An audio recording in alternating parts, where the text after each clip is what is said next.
आता दिवस कितीही कंटाळवाणा गेला तरी पण संध्याकाळी जेव्हा आपण दिवाबत्ती करतो तेव्हा मला तरी खूप प्रसन्न वाटतं.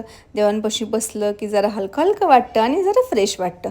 उशीर झाला होता म्हणून बाकीच्या क्लिप्स न घेता डायरेक्ट मी स्वयंपाकाच्या क्लिप्स घेतल्या. का तर डायरेक्ट स्वयंपाकाला लागले होते. त्यानंतर भाजी टाकली आणि इथं माझी फोडणी थोडीशी करपलेली होती खूप घाईघाईमध्ये त्यामुळे. त्यानंतर मी बटाट्याची भाजी केली एकदम गावरान पद्धतीने, म्हणजे गावाकडे करतात तशीवाली. आणि आता मी पद्धत तर गावाकडची आहे की माहीत नाही, पण टेस्ट मात्र गावाकडची जी भाजी आपण करत असतो सेम तशीच झालेली होती. इथे मी चपात्यांची तयारी केली होती आणि असं स्वामींचं भजन ते लावलेले होते. त्यानंतर खूप भूक लागलेली त्यामुळे डायरेक्ट जेवणाचाच व्हिडिओ घेतला. डायरेक्ट जेवण असं काही तयार होतं. शिऱ्याची मी अशी वड्या झाल्या होत्या शिऱ्याच्या, म्हणजे शिरा जरा घट्ट झाला होता. त्यानंतर असं मूवी बघत बघत मस्तपैकी जेवण केलं आणि थोडंसं सामान आणायला गेलं होतं. सामान थोडं कमी होतं. नंतर घरी आल्यावर ॲज युज्युअल भांडी घासली, पसारा आवरला आणि ते काय मॅन्डेटरीच आहे ते करणं.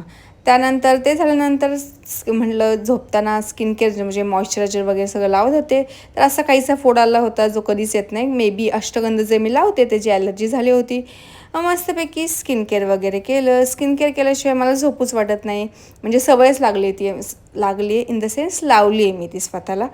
आणि स्किन केअरमध्ये खूप काही नाही. रात्री मी फक्त फेस वॉश करते छान दररोज आणि कधी स्किप नाही करत फेस वॉश करणं. त्यानंतर मॉइश्चरायझर लावते एवढंच. आणि त्यानंतर असं काहीतरी माझं स्किन केअर झालं होतं आणि मी अशी मूवी बघत बघत स्किन केअर करत होते. स्किन केअर म्हणजे फक्त मॉइश्चरायझर ते लावत होते एवढंच. आणि आज पुरतं एवढंच. भेटूया नेक्स्ट व्लॉगमध्ये. तोपर्यंत बाय बाय.